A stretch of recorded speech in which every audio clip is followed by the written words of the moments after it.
Yo, I had one prostitute overstay her welcome, and I wasn't paying for her. I was I was doing business with her. Yeah, I was. Yeah. You know, we were making some money. Yeah. And you see that hair? All right. He's making money. Nah, this is a funny story. I gotta go into detail on this one. So, all right. Thinking about how this looks. Yeah, no, yeah. The logistics of it. Like, how do I? Listen, I was a mini pimp. This woman made me her pimp. Wow. Like, you know how some dudes are like, yo, I'm gonna be a pimp. I'm gonna do all. Yeah, like stuff. It's a deliberate decision. Yeah, it wasn't like that at all. It's, all right, it's funny only because it's like, listen, a lot of people think that the relationship between a trick, and the pimp is just like abusive. But there's actually a lot of trust in the pimp in the oh yeah, the pimp in the working woman. In the working woman. Yes. Yes. Oh, say that again. I'm sorry, I missed the last. But yes, no. A lot this nigga call me a trick. Yeah. No, a lot of people think that there is a seemingly abusive relationship when it comes to the working chick and the pimp, and there's a lot of actual trust in this and to keep this operation going. Can I really tell you what the relationship dynamic is like? It's really like a father-daughter one. Yeah. I'm gonna be real with you. It's really like it's a guidance. It's a guidance one. Yeah, it's a guidance one. It's a guidance one, and it's really it's pretty direct parallel to daddy issues and having a pimp. Definitely. Because women don't really choose a man just because they want to give a man some money. They choose a man that knows how to handle credit cards, knows how to drive, how to make them get in the shower, how to lead, and how to make sure they don't do too many drugs. So it's like, this is so funny how this happened. You know what I'm saying? Mm-hmm. Shout out to her. Like, no disrespect to her if she's listening. So I was shooting a music video. That's why I said I got to give this full story. So I was shooting a music video back in the day. And speaking of risky business, I couldn't find a model. It wasn't like now where everything's on Instagram. You can search Twitter, hashtag model, etc., etc. Definitely. I literally had to go to Backpage to look for women that are even in the field of stripping or any of that type of thing. I swear to God. Well, this was my thinking at the time. I'm like 18, 19-year-old independent artist.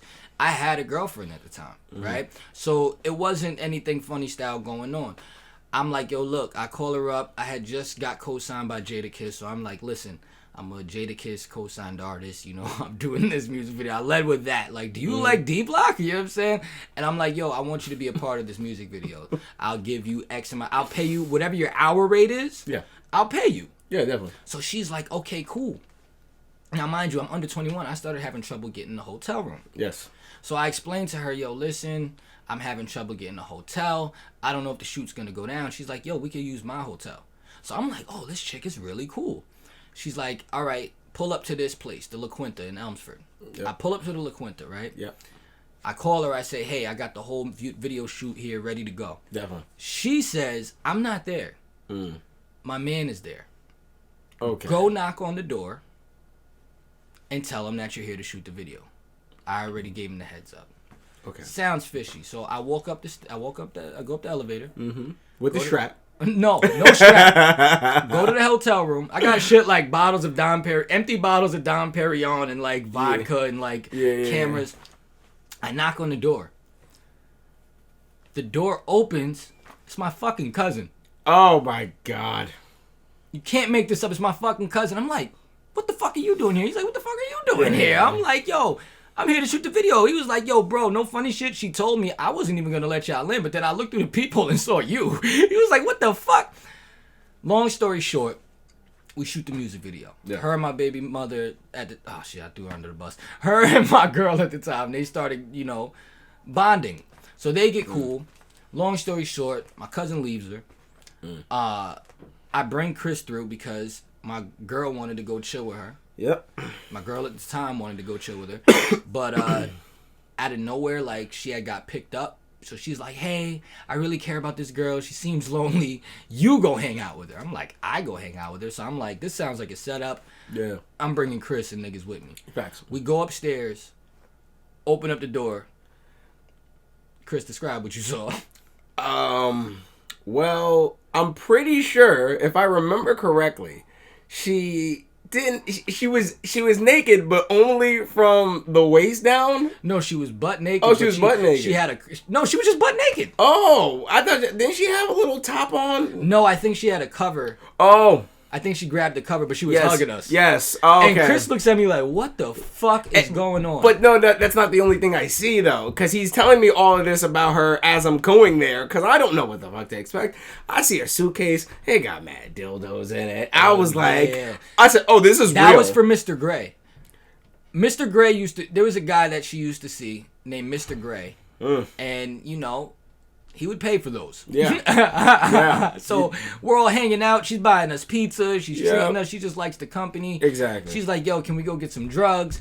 She had to pay to get a cell phone back that somebody stole from her. She gave him $200 for the phone, and it came back with no SIM card in it, which was hilarious. Because she's clearly not that, you know. Yeah. And so, long story short, she and I, we develop, you know, a business relationship. So she just likes the protection. She's like, yo, listen, you drive. You know, you're smart, you're young, and, you know, you can beat a nigga ass. Yep. What else do I need? You get 80%. Oh, shit, I'm with it. Yep. So we're driving from Fishkill to Yonkers. Sounded good.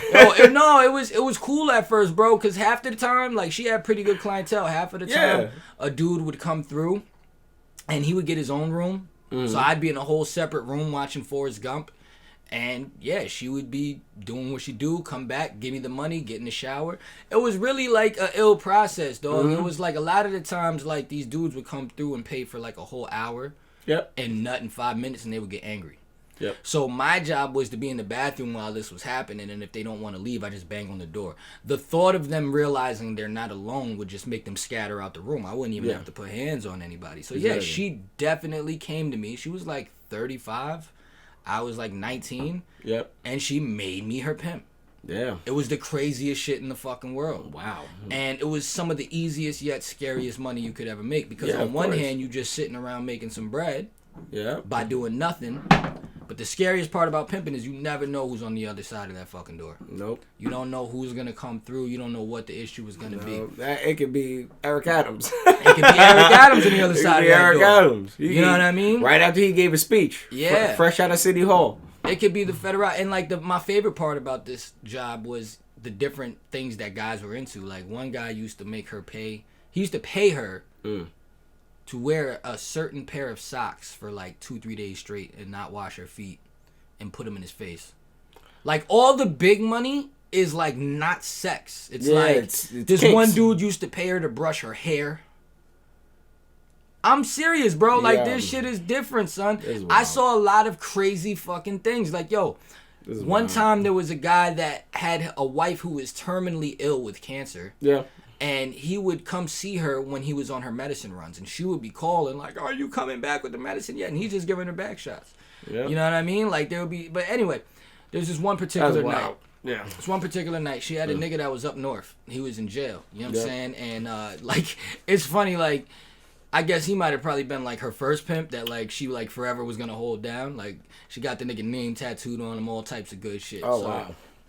She's like, yo, I need you to take me to the Bronx from Fishkill to fucking, you know, I got to get on the... Oh, she had to get on the bus to go, like, 7 hours up north to go on a visit and bring him some work. You know what I'm saying? Statute of limitations is up on this shit. So, I take her to New Rochelle.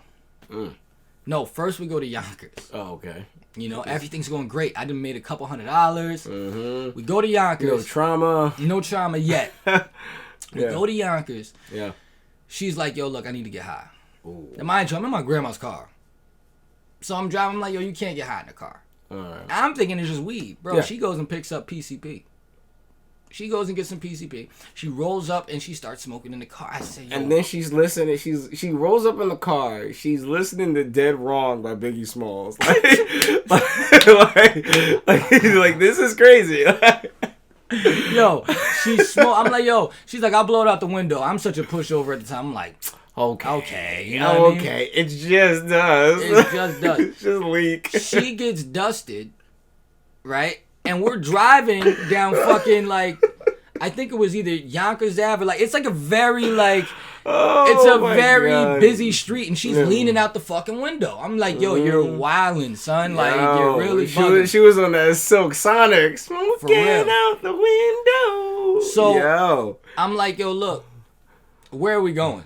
You know what I'm saying? Like, 'cause she's Dusted. directing me now. Dusted out so the now, window. we're stuck in motherfucking Yonkers. Mm-hmm. So I'm like, yo, where are we going? Where are we going? I have to have this car back before the sun is up. You know what I'm saying? Mm-hmm. She starts giving me directions. We end up in fucking New Rochelle. But she had somewhere that she wanted to go. So she goes and stops by. She goes and picks up all these fucking suitcases. And now she got a bunch of suitcases in my back seat. Yep. So I'm like, what the fuck is going on? She's like, yo, we need to make the loonies. So if you don't know what loonies are, that's what the girls shoving their ass to bring the drugs up north. So we're sitting there making loonies in my grandma's car with 4 fucking suitcases in the back in the middle of New Rochelle at like 3 a.m. Yep. Right? She's so dusted, she loses track of time. She's like, holy shit, the bus comes in 15 minutes. Drive. Bro, we speed off driving. We finally get down to like 149th Street. She misses the bus.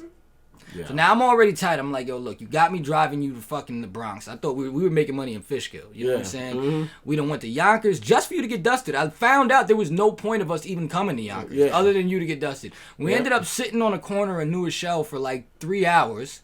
And now we're in the Bronx and you missed your motherfucking bus. You know what she tries to tell me? All right, I need you to drive me up north. What do you mean drive up north? She's like, I need you to take... Don't worry, it's only like 4 or 5 hours. You'll be back. Bitch, no, I'm not driving up north. And like, what the fuck? Yeah, no. She's like, yo, you're gonna drive me up north. You're gonna drive me up north. Mind you, she's dusted, just repeating herself. You're gonna drive me up north. You're gonna drive. We gotta go. We got Bachi. Frank. We gotta go. We gotta go. I'm driving her to different hotels. Yo, go check in here. Yep. Go check in here. Go check in here. Check this out. She's banned from every hotel from Yonkers to the Bronx. I can't make this up. Every hotel we walk into, they're like, not you. Bro, I can't lie. I cannot, bro. If I'm lying, may God strike me right down. We can't find her a hotel. Wild. We're in the car going back and forth. Now, mind you, she's a gangster bitch. Oh. This is why my pimping was unsuccessful. Because you know how they say you got to just slap a bitch? Yeah. You ain't just slapping this bitch. You know what I'm saying? Yeah, exactly. The last pimp that slapped her got hit in the head with a hammer the next morning from some random dude knocking on his door. Yep. So I'm like, damn, what the fuck is going on? How am I do this? So she's dusted, mind you. So she's a little gullible. We're driving through the Bronx. You're going to take me up north. You're going to take me up north. Bachi, I'm not getting out this car. You're going to take me up north. So you know what I do, Chris. I say, yo, you want me to drive you up north? Yep. You see that nigga right there? Go ask him what direction we got to go. Only a dusted person would believe it. She said, all right. Yep. She gets out the car. Bro. I jump out the car. Open up the back door. Start throwing the luggage.